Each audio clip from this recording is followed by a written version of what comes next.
Alright, in this video I will be installing soundproofing and fireproofing. The product I'm using is made by a company called Rockwool, and the product is Safe and Sound.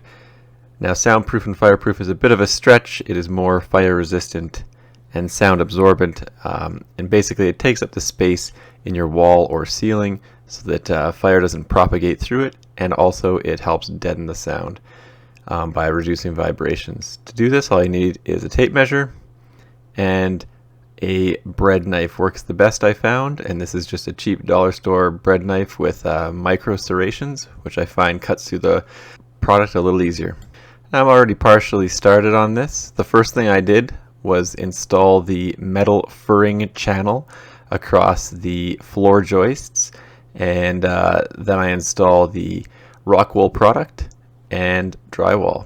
Now, this product's designed for 16-inch on-center walls or floor joists. Mine are definitely larger than 16 inches on center, which usually provides you a effective gap of 15 inches.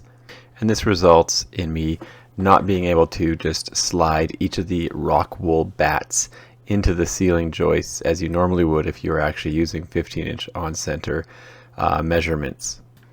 So since each bat is 15 inches in width, it would leave a gap between each of the floor joists, so it wouldn't be sealing it from fire propagation, nor would it stop all the sound vibrations. So I'm going to do things a little differently.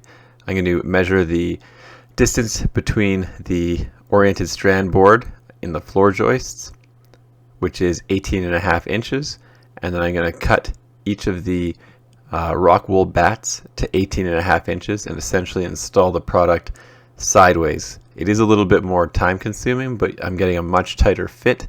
I feel that it's going to be better in the long run at actually reducing the chances of fire spreading through the floor joists, as well as reducing the sound vibrations. Now, because I'm doing 18.5 inch pieces, I'm going to have a small cutoff left over, and I'm actually going to save these pieces and use them in a different wall. So once the Rockwool's cut, it just pops into place without any issues. And here's just one way to cut around things. I find it easiest just to throw the Rockwool in place and then use the bread knife just to cut around things like vents and lights, and then just slide them in. Overall, it's a pretty easy product to use, and it doesn't take that long to install. So you can see I got the 3 in there and then put the other 4 in, and it looks like that. So no real trick to it, you just pop them in and then make sure that they're pushed tightly together. So for these small cutoff pieces, instead of throwing them out, because it is an expensive product at about $55 to $60 per bag here in Canada, I just take the cutoff pieces and I install them into another wall that I'm doing. Now, this is an actual 15 on center wall that I put in my basement, and you can see that it fits in there nice and tightly without any issue. And if I was using the full bats, they would slide in obviously much easier.